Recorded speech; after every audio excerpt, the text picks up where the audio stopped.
Welcome to the Scope of Work live stream. We are going to go over the scope of work, the dreaded and horrible and terrifying scope of work that we all fear so much, as well as the initial estimate and getting contractors. We'll go into some of that as well. First of all, Merry soon-to-be Christmas, Happy New Year's, all the rest of this probably be my last live stream of the year. I hope 2018 has been great for all of you, and we will, hopefully 2019 will be filled with all sorts of scopes of work on successful real estate deals. But this is one of the more tedious, arduous tasks that a lot of people get hung up on. Probably, in my opinion, the biggest mistake or the biggest problem real estate investors have is underestimating their rehab budgets, and that's where they go over too much. That's the biggest area where real estate investors take losses on especially on their early deals. And so this is an extremely important part of the equation. Getting this right is critical. It's something that you don't want to rush through, do quickly, and all the rest of those types of things. It's something that you want to get right. And even to this day, investors who've been doing this for over a decade, like myself, still make mistakes on this. So this is something that, it's something that you need to take very seriously, and I'd say learn as much about as possible. So we'll go ahead and jump right in here in a second. I think we've got some people coming on board. We'll wait for a few people to get in here, and then we can get started. All right, so the first part with regards to a scope of work is what I would call the initial estimate. Now, I'm going to go over a lot of the ways that we do these, and of course, there's some customization. Not everybody does this the same, but I think that a lot of these components are pretty essential. So you can't put together a full scope of work on every property you're looking to make an offer on. It would be far too arduous and tedious. You would not have enough time to do that. And still be able to maintain anything and still be able to actually get deals done, because the vast majority of properties you are not going to actually get purchased. So when putting together the initial estimate, this is sort of down and dirty. You're trying to get this as quick as possible and be broadly correct about what needs to be done to the property and what about it will cost. And so the first place I definitely recommend any investors on here to get is to buy Jay Scott's book, the book on estimating rehab costs. It's extremely helpful. And what he does is he breaks it down into 25 major categories. I added a 26th category. He had, I think, either the basement or foundation. I split those into two. So you're both estimating whether you need to do any foundation work, and also whether the basement itself needs any work. But basically, I'll just run down these real quick, and we have a property analysis sheet. It's one page based off of Jay Scott's book. If you'd like it, I'd be happy to send it to you. Just send me a BiggerPockets colleague request. But you need to make sure to make a colleague request. I can't share any documents with you unless we're colleagues. So make a colleague request, ask for it. I'd be happy to send this to you, as well as our scope of work sheet. Sent it out to a lot of people. But just real quick, it's the 26 categories. That we have is the roof, the gutters, soffit, and fascia, the siding, exterior paint, the decks and porches, the concrete, basically like the driveway and whatnot, the garage, landscaping, and then I make sure to note that includes tree trimming. A lot of properties have, especially out here in Kansas City, they've got tree limbs all over the place. Especially if they're hanging over the roof, it's just a matter of time before they fall on that roof, and so you want to get those trees trimmed back, and that can be a fairly large expense, much more than just putting bark mulch down and cleaning up the lawn. So you need to be aware of that. The septic system, whether or not it has one, a lot of septic tanks need to be pumped, or they might be broken, and that can be extremely expensive because a lot of cities and municipalities will not allow you to simply replace a septic tank, which is expensive in and of itself. They actually make you tie into the city. That is really expensive, and they usually come with very large fees to tie into the city's water main.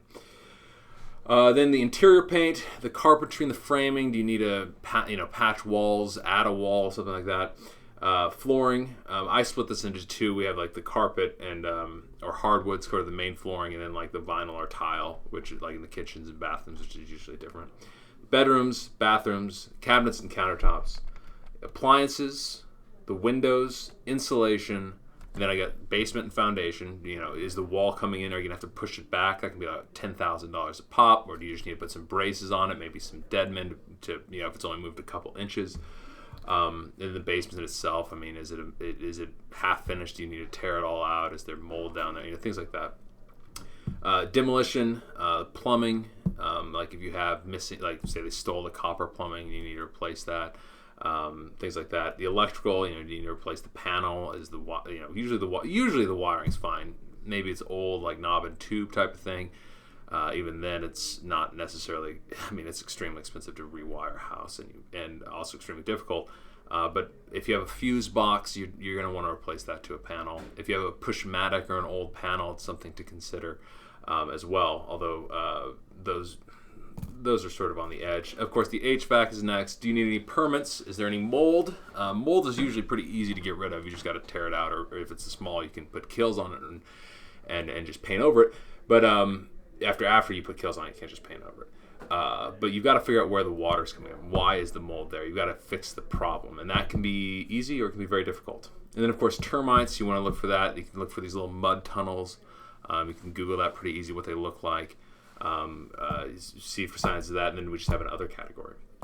So I just go through the house really quickly, and I put the basic notes of what we have in these various areas, what we need to fix, and my approximate cost to that. Now, when it comes to learning how to estimate rehab costs, that is not an easy thing to do. The best way I have learned it is by looking at contractor bids and kind of comparing what are they normally charging for to say replace a countertop. What are they normally charging for a toilet? What are they normally charging for this and that? How much is it normally charged for to paint a house? You can get bids. You can look at jobs that you've already done. Actually, looking at if you have done any jobs, looking at those in the past is an extremely good way, because we have a tendency to kind of go off of our projection and then just move on. And then we base our next bid off of our previous, or our next budget off of our previous budget, not our previous actual expenses. So it can be hard sometimes because it's a tendency to go over budget. It's rarely the other way around. It's rarely where you're like, oh, I'm always going under budget. I'm always budgeting too much for these projects. I've never heard that complaint from a real estate investor or pretty much anyone on anything.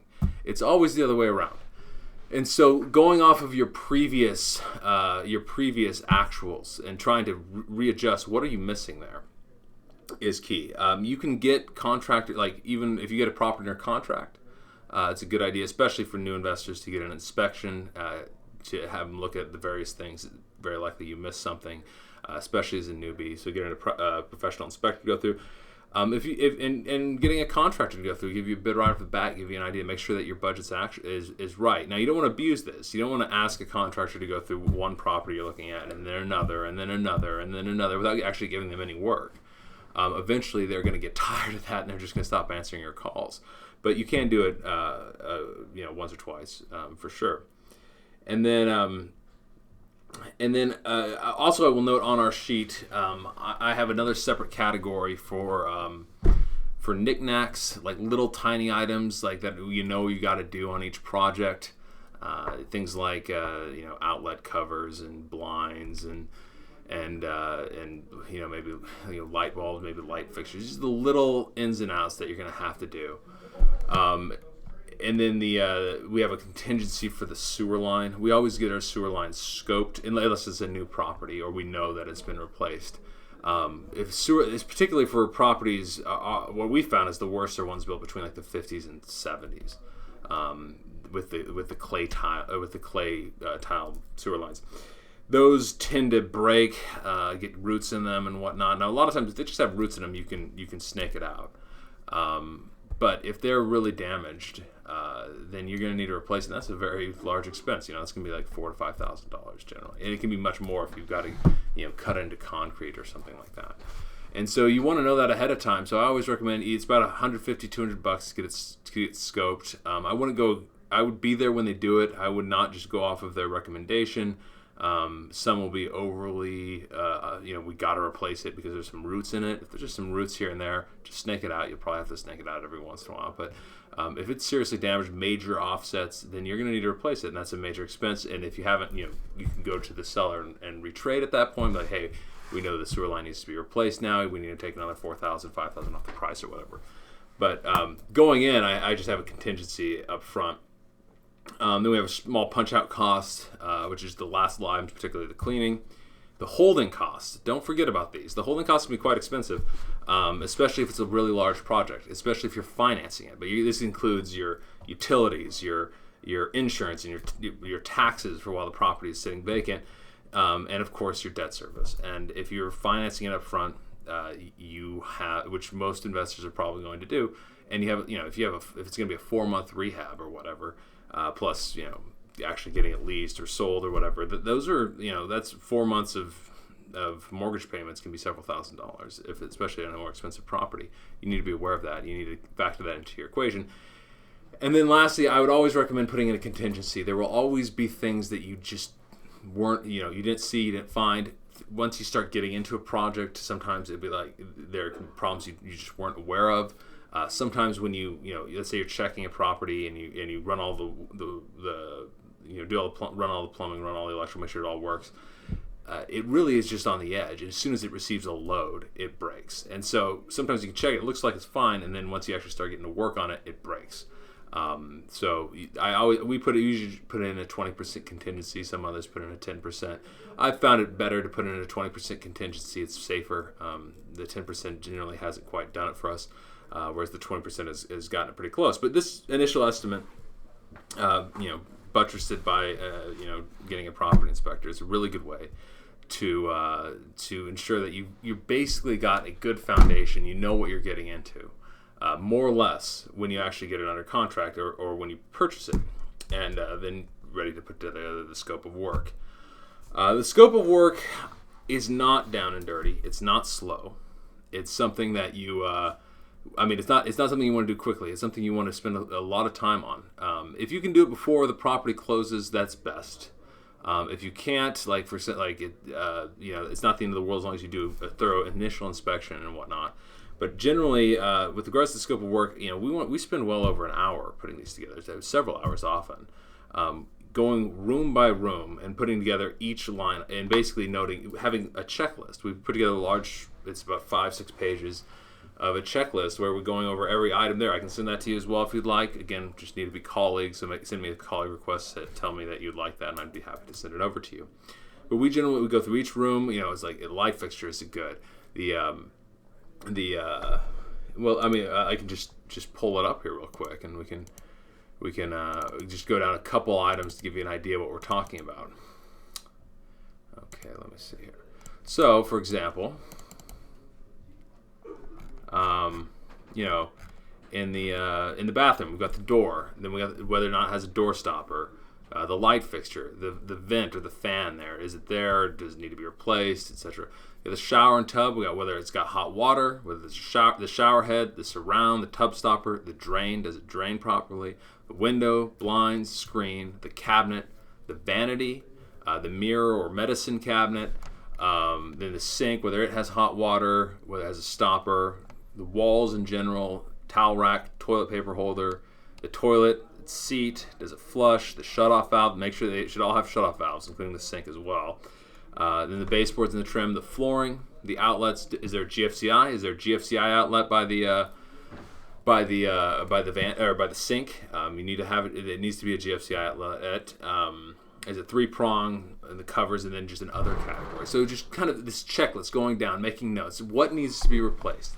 Because if I can really stress this, it's really important to have a line item bid whenever you get from contractor, or even if you're just giving out to employee, for 2 major reasons. The first one is it is much, much more likely that there will be either a misunderstanding or somebody will miss something if you don't have that. If you just have fix up the bathroom, what does that even mean? The contractor very well has a very different idea of what you want than you do. But if you have a very specific line item,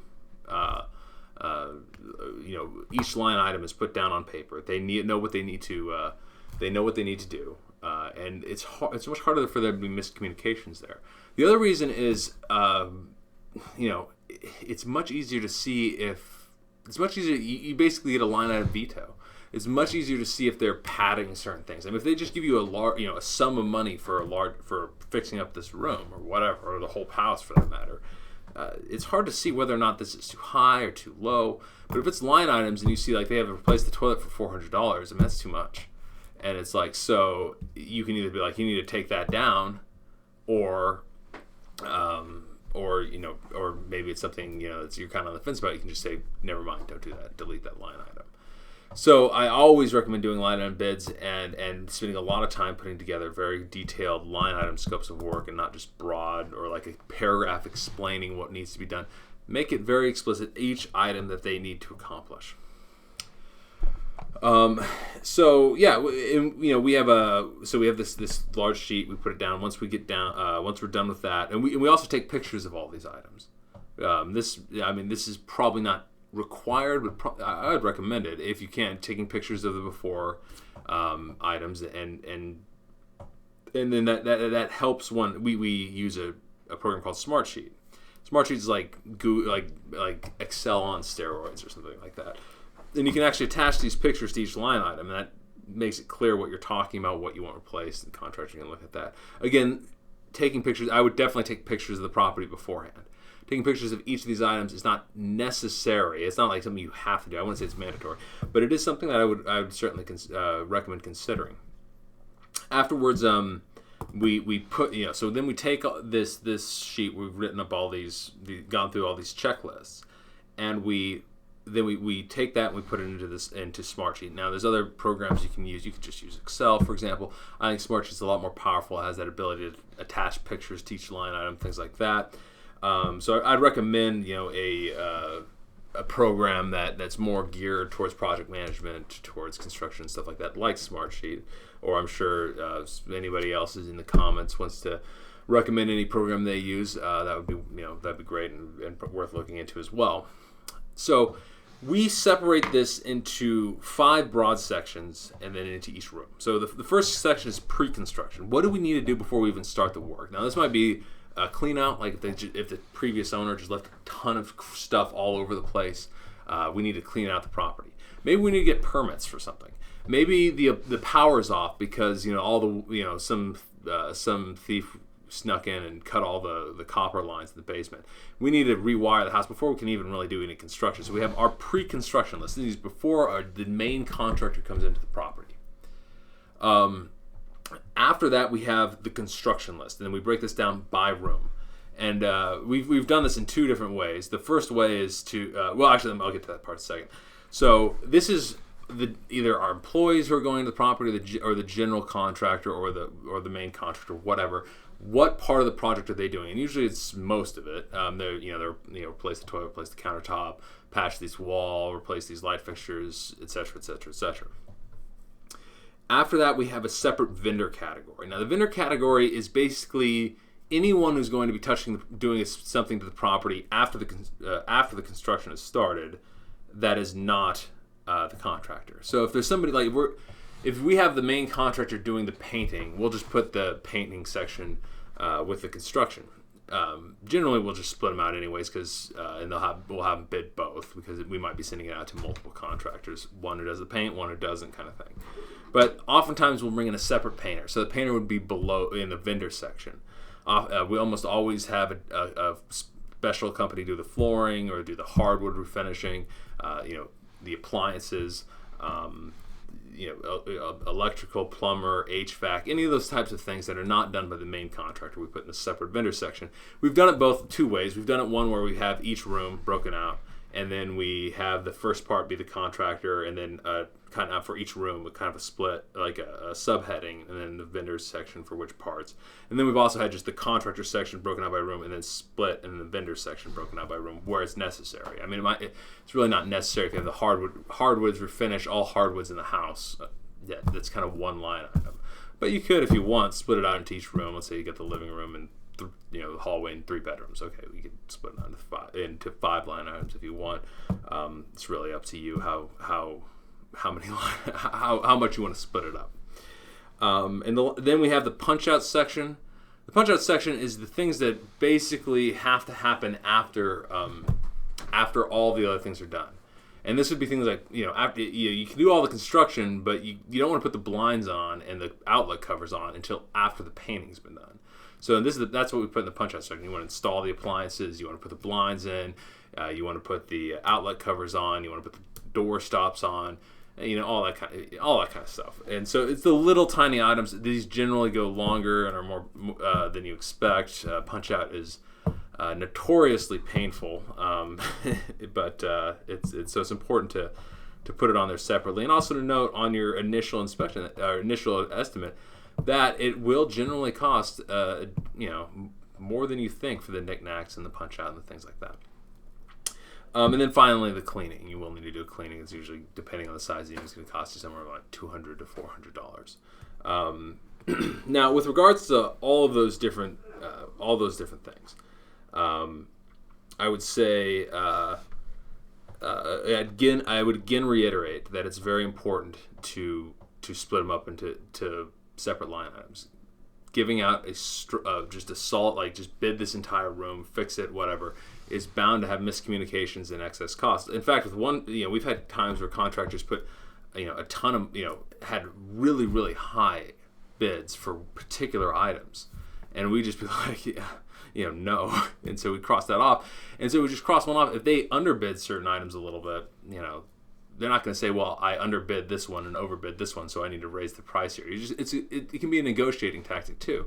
For example, we had one contractor where we had bid out doing the floors, and they were extremely high on that. And so we just crossed that out, had them do the rest of the project, and then we brought in our own flooring people to do that. So it's very important to split it out into different things. It's also, I would note, I think this is critical. Whenever you're getting contractor bids, ask them, and I've never had anyone say no.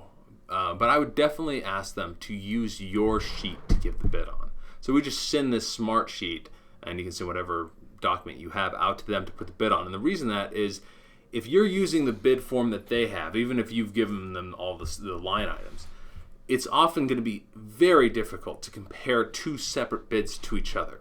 And so you have one bid for, sometimes contractors don't bid every item. We've had this, like, this is just, I don't do this kind of thing, or something like that. So I'm not sure if you're even comparing apples to apples. But it's also very difficult to figure out if one contractor is way too high on one. Maybe they're better, they're more expensive than this other contractor, but it's all because they're too expensive in a couple different areas that you could cross off and have somebody else do. So it's I think very important to have them use your own sheet, instead of using theirs. I'll run through if there's any questions here. So from Lloyd, where do you get smart sheets? Just Google a smart sheet. I think it costs, I don't know the cost off the top of my head, but it's not super expensive. And I think it costs per user, per the number of sheets you have. And it's pretty reasonable, though. But you can just Google it and find it pretty easily online. As for Suzanne, who do you email to get those sheets for the line items and whatnot? Don't email anyone. Just go to BiggerPockets and find me on there, Andrew Sirius, and then just send me a call request and ask for the sheets, and I'll just shoot them over to you real quick. So let's see. Am I missing any other questions from earlier? I know it was monologuing pretty hard there. Dylan, is there any way I can save this video, come back and watch later? Yes, it will be on YouTube and it will be on BiggerPockets Facebook page, and it will also be on YouTube as well, so you can just find it there. Let's see, is there? Let's take a look. I think I'm missing the comments on my BiggerPockets page here. I'm only showing the top 4. Okay, this is from Kyle. What if your contractor has a team that can take care of everything? I think if that's the case, if you're just using one contractor, I don't think you need to split out all the vendor items. I would still give them a line item bid. One thing we've noticed when using contractors is, generally speaking, maybe not generally, but oftentimes you'll have the contractors will be doing well for a while, and then all of a sudden they'll get really slow. Their prices will get jacked up, and so we've rarely had it. There have been a few, but a lot of contractors have started off great and then gotten terrible. Sometimes they start off good, get bad, get back good again, But I would hesitate to rely on only one. But if they do all of the work themselves, the whole thing, then you don't need to split it out into these various categories necessarily. Pre-construction, construction, vendors, punches. You can just have it all there. But I think I like to create a template that we can use for any contractor, and not base it off of one particular contractor. So even if I'm having a contractor do, say, the paint as well, I would generally have them go off the sheet just as designed for any other contractor. This is from Paul. How many quotes for the same project do you get? That really depends. It really depends on, like, we have a couple contractors that we have a lot of trust in, and so we'll just be like, we know this is the right guy for the job. We send him out and get a bid for the project. And then other times we're trying to find, and then sometimes we're not 100% sure, so we maybe send two different contractors to the project, or maybe and then we'll look at their bids and make sure that they're in line with our expectations. So sometimes you don't need to get a lot. Now, early on, if we haven't used a contract before, we're trying to find a new one. We don't really want the project to sit. So we don't want to just wait for one guy to get a bid. Then when it comes back, it's twice as expensive as we're willing to accept. There's no reason to wait for. Why did we even wait for that? So we usually get probably three, I'd say. So it depends on the situation, and it depends on how well do you know this contractor. How well have they done by you? If it's a contractor we've used but haven't been thrilled with, but we need to because we got too many projects, maybe we'll try to send two out there. If they're all new ones, we'll probably send three. If it's one of our go-to guys and we know it's right, we'll probably just send him. We're almost surely going to get the right bid, and then we'll just double check to make sure we do. So it depends on the situation, between 1 and 3, and the more if you don't have a relationship with the contractor, if you don't have a good history with them. So let me move a little. One quick point. I know most of you probably don't have employees, but I'll make a quick digression onto whether contractors or employees are better. I would say, all things being perfect, employees are better. Because a contractor has employees to pay, so he needs to get a profit on top of his own payment. If you have employees, you are effectively the contractor, so you get to save that profit. The problem with employees is, well, there's a couple. The first one is it's much harder to fire employees. And even though it's in a lot of ways just psychological, if you have a bad experience with a contractor, or even a mediocre one, you just don't call them again. If you have a mediocre or even bad experience with an employee, it can be harder to get out there and just fire the employee. It's like it's a lot easier not to rehire somebody than it is to actually fire them. I mean, as an entrepreneur, you're eventually going to have to fire people. It's not any fun, but it's something you have to do. So that can be challenging. It's also challenging because there's more oversight is required. It is a problem if a contractor takes too long on a job. That is not good. Your holding costs go longer. Your opportunity cost of not being able to rent it or sell it quicker and get that money back working for you is issue. But it's really bad if employees take too long, because if they're just sitting around doing nothing, if the contractor's sitting around doing nothing, you're not paying that contractor. You're only paying from what they do. An employee, you're paying them by the hour regardless. And also, I mean, you might have one bad employee, whereas you have like 3 people on the project. One is a bad employee, 2 are good. And it can be hard to kind of figure out what exactly is going on because you can't be there all the time. So if you can manage a staff well, and you have good employees, you will save money using them. You also have more flexibility. You can start a project right when you want to instead of waiting for them to finish the project they're working on for another client. But it's a lot more risky and it's a lot more management intensive, because if you have a project set for a long time with employees going on it, it can be extremely expensive. And we've had this happen to us before. We've had it happen both ways, and we get hurt a lot more with contractors. So, early on, I think obviously you're going to work with contractors instead of employees, because unless you have a fairly large operation, you're not going to be able to, hire employees and keep them working. Which is another issue. You do need to keep employees working. You don't want to be laying them off all the time. It might happen, but you don't want it to be consistent. Early on, contractors is better. We've almost always gone with contractors. Our maintenance staff are employees because we need quick responses. But almost all of our construction staff, with one exception of one crew, which gives us a little flexibility, are contractors. Let's see if we've got any more questions here. What percentage of down payment do you normally give? Okay, well, it depends on the size of the job. If it's a really big job, we usually pay a third up front. If it's a really small job, we usually pay nothing up front, like really small, like $500, $600. And if it's a mid-sized one, we'll usually pay half up front. a lot of contractors, especially now, the big firms they're fine holding off, but they're also much more expensive. A lot of the people in the construction industry kind of do live hand to mouth and generally need money up front, especially if you are not providing materials. Now, there are major advantages to providing materials. If you can buy in bulk, you can get major discounts. But it's also very hard to manage, and it's very hard, and it's that's a whole new discussion. But it's very hard to manage, especially if you're buying in bulk, you need an inventory and whatnot. So generally, we have our contractors buy the materials themselves. And for the most part, we pay half up front, or just under half up front. It's like 45% or something like that.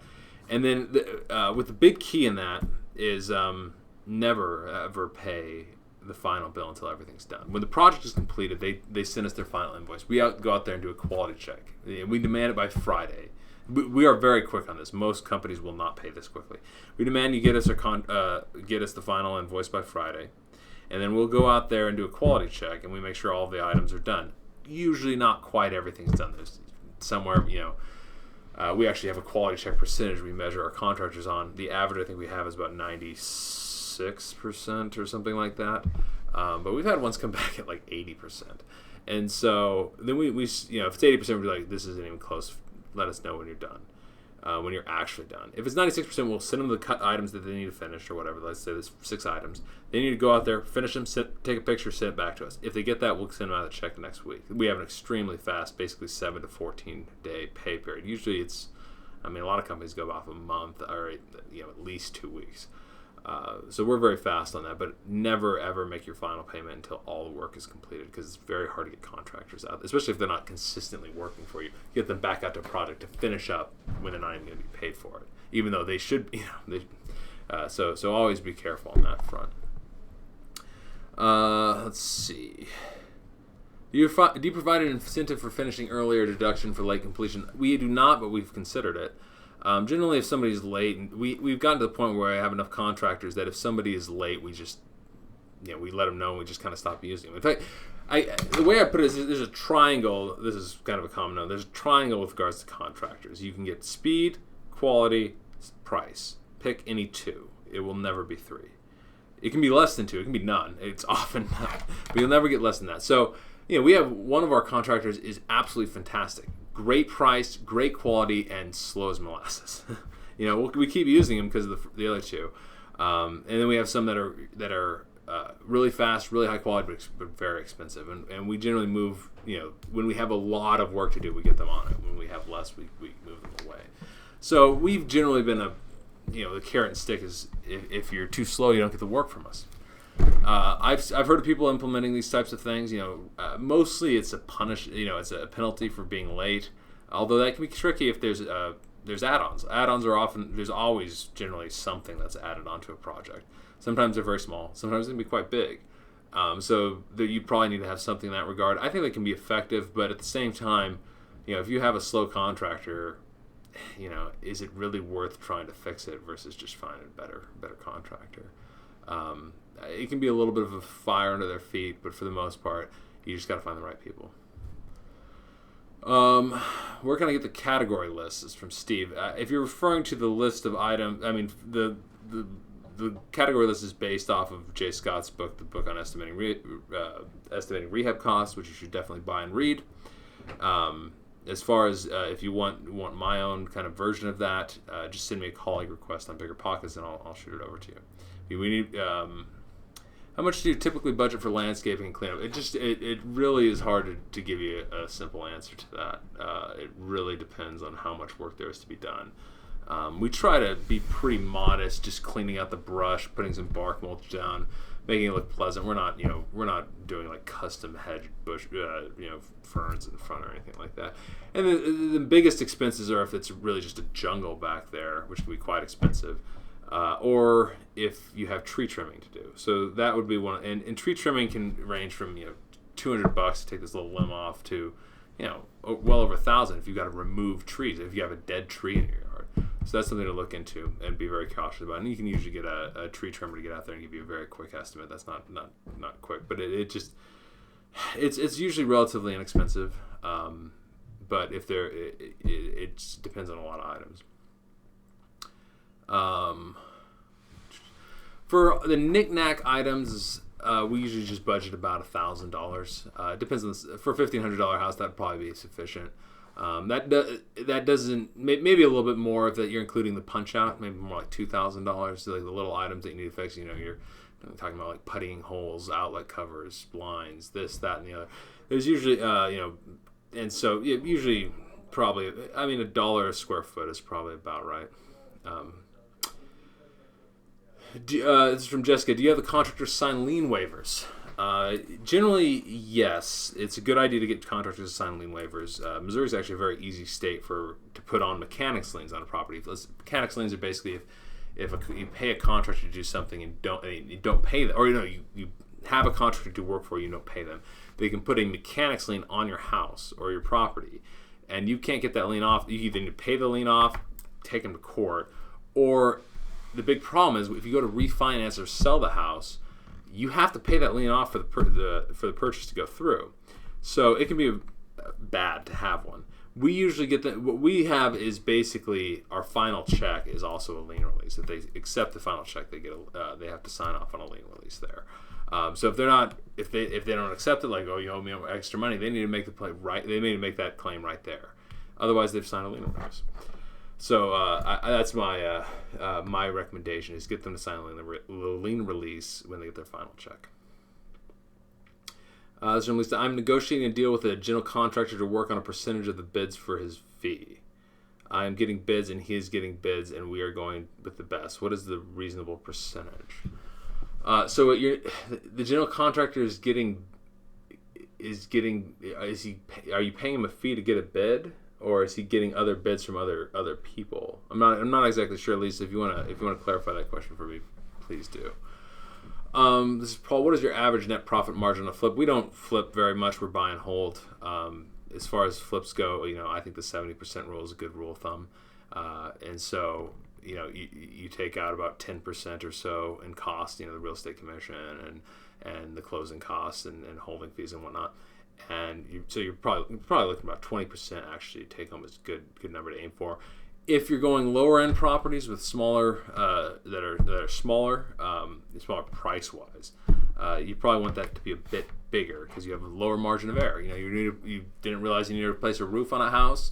If it's a $400,000 house and let's say the same size, $400,000 house and a $100,000 house, it's still probably like a $5,000 roof. Well, that's 5% versus 1.25% of your cost there. So on a more expensive property, you can probably be a little bit, you don't need quite as big a percentage. I wouldn't mess with that too much, but you need to be more cautious if flipping cheaper properties. This is from Danny. Are you burring properties, and what does a typical rehab budget look like? Yes, burr is our strategy. That's our go-to strategy. And I'd say our typical budget is between $15,000 and $35,000. I think our average is in the mid-20s, and so I think that's pretty typical unless you're doing just complete guts. It's edging up, of course. Construction is getting a bit more expensive, but unless you're completely gutting properties, that's probably about normal what you should be looking for. And it's just, if you can get properties that are basically turnkey to start with, only $1,000 or $2,000 or whatever to do it. We've done that a couple times, but generally those properties are selling for market value, so it's a little bit more difficult to do that. So this is from Ayana. How soon to jobs should permits be filed when violations need to be cured? Specifically, drawings to charge from 3 decks to 1. I would file permits as soon as you can. I don't think there's a reason to wait on that. The city can sometimes drag their feet, and so we just were dealing with one very weird situation where the city they actually condemned the house without even telling us that they did it. Then they admitted they were wrong, which is very rare for City Hall to ever admit they were wrong. Basically, we just need to get a permit to fix. I don't remember exactly what it was, but they drag their feet on it, and it can take quite a while. So, as regards to the permit process, I would start as soon as possible. I would not. If you need permits to say replumb the house, or if you need permits to add an addition or whatever you're planning on doing, get them quickly. Don't wait on that. It's just it's just gonna delay things, and delays can be extremely expensive, especially if you're using employees. And if they can't do work on a property sometime because you're waiting for a permit and you don't have another job for them, then you just have to, you're kind of stuck. Am I typical with regards to rehab expenses? I believe so. For most of the people I've talked to, most other investors I've talked to, that seems to be the range. That seems to be kind of the golden range, is between about 15 and 35, maybe 15 and 40,000. Now there's some that do luxury housing, do major or just gut properties from down to the studs, and then you're going to be looking at more. I mean, our most expensive rehab on a house was $60,000. I mean, it was a massive job. And actually, we had one that went $70,000, but it was a big house and it was a massive gut job. So it can be higher than that for sure. I mean, occasionally it's only a couple thousand, but the general number I see is kind of in that 15 to 35, probably even more so in the 20 to 30 range. That is the general number I hear the most with regards to rehab expenses. Are we typically replacing the systems such as the electrical, plumbing, and HVAC on older houses before 1970? The HVAC depends on it. HVAC lasts 25 years or thereabout if it's kept up decently, and it just depends if it works. My general theory, there are exceptions to this. My general theory is to run HVAC into the ground, run it until it stops working. Now, if it's like an old gravity furnace, one of those things that look like the octopuses with all those trunks coming out of it in the basement, those things are incredibly inefficient, and yes, you would need to replace that. If you don't have central air and you want it, usually you should have it. There's not always, but usually you should have it. Yeah, I would go ahead and add it. If it's obvious that the AC and the furnace are incredibly old, I usually, maybe even if they still work, I still add them to the budget, because I seem like I'm not really buying a house with a functioning HVAC system. I'm delaying this by a year or so. Now, with regards to plumbing and electrical, again, I replace fuse boxes every time. I generally, with Pushmatic panels or Federal Pacific panels, I generally don't. Well, Federal Pacific I generally do, but Pushmatic, it's kind of on the edge, Generally, if we don't need to replace it, we won't. And it's extremely hard to rewire a house. I mean, it's an absolute. The wiring goes throughout the walls and whatnot. If it's functional and safe, I'm generally not a fan of rewiring houses. It gets tricky when you're dealing with things like knob and tube. If it's aluminum wiring, which was popular in the 70s, I think.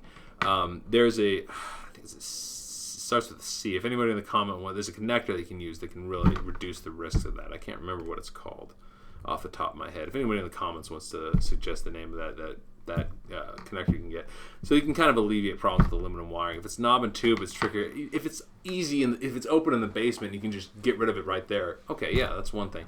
But opening up all the walls to do that kind of thing is not something I'd be a fan of. Plumbing, if it's copper, absolutely keep it. If it's PVC, that's great. PVC is that plastic instead of blue or red. That's good stuff.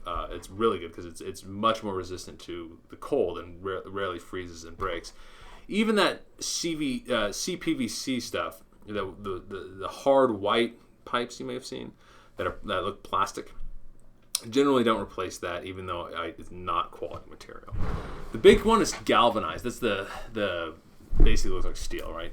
And the reason that it's not good. It's old. This you'll see in old houses, is because it rusts, and that really depends on how bad it is. If there's lots and lots of rust, and it's obvious you can see all this plumbing is rusted, you probably want to replace it. The other thing is to check the water pressure. Are you getting good water pressure? If it's really low water pressure, then that probably means it's corroded inside, and it should be replaced. If it's still strong water pressure, I don't think it's necessary to do. If you're trying to bring these houses all the way up to luxury quality, you want to do that. But especially if you're marketing for renters, I would not be very very enthusiastic to replace functional items that are old. And so and that's really the key thing. Are they functional? Especially if you're going for renters or lower end flips. Is it functional? Does it work?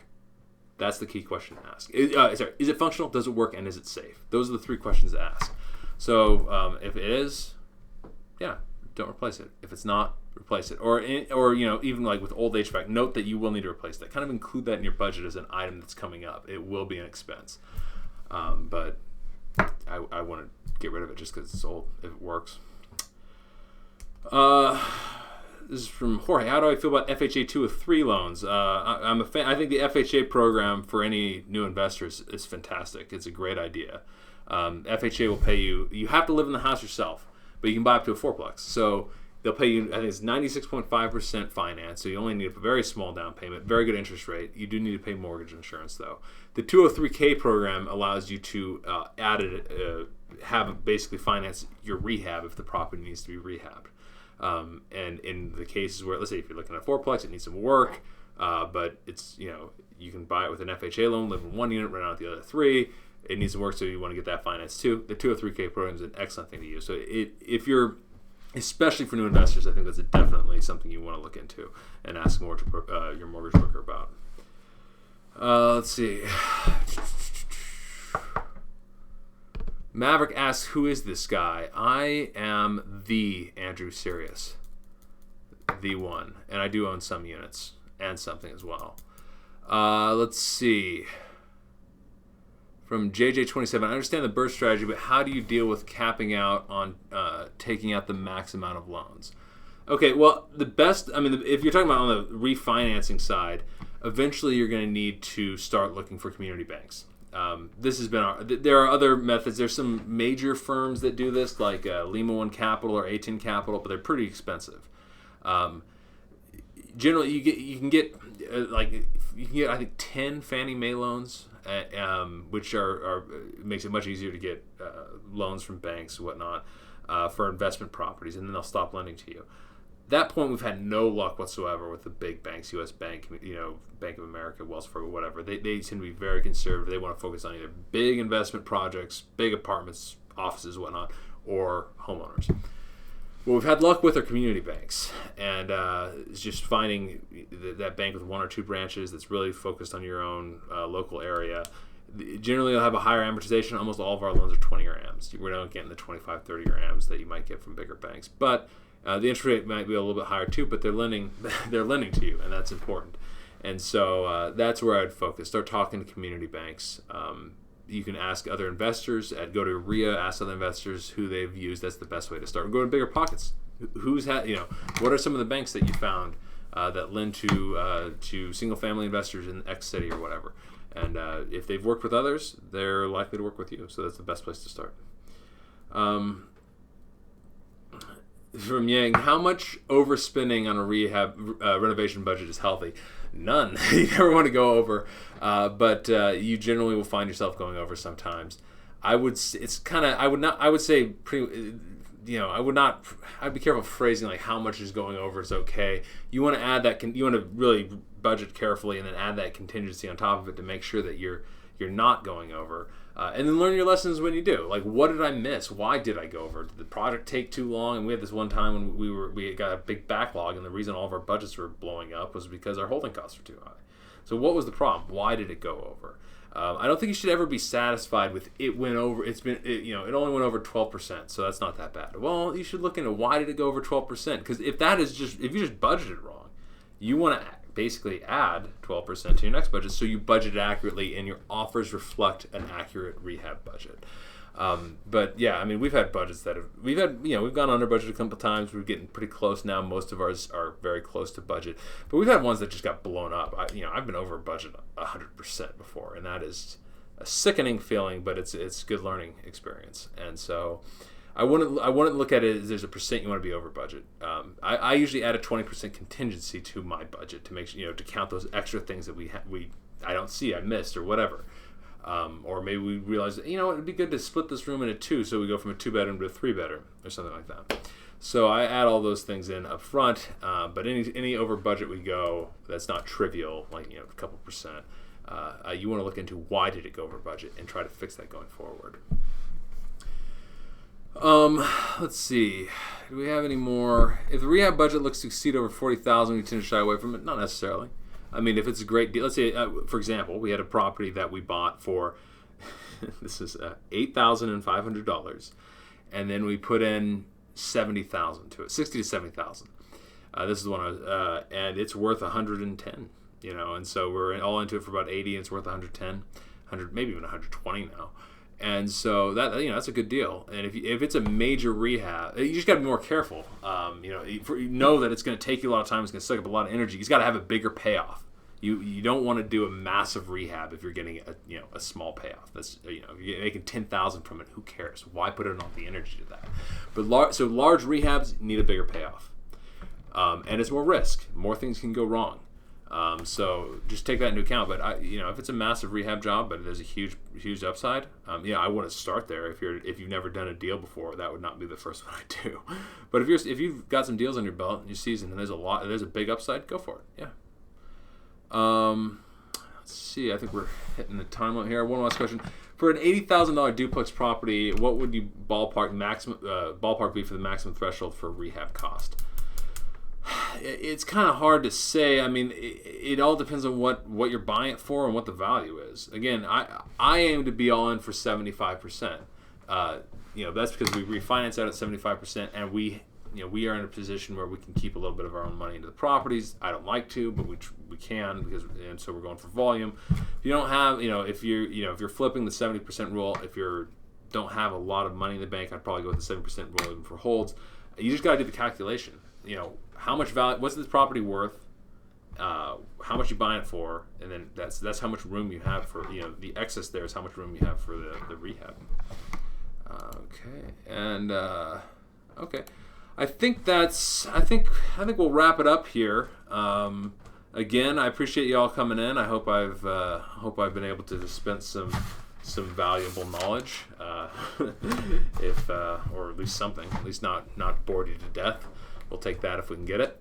Otherwise, again, have a great holiday season, great Christmas and New Year's, and yes, to having a very successful 2019. Thank you guys, and have a good one.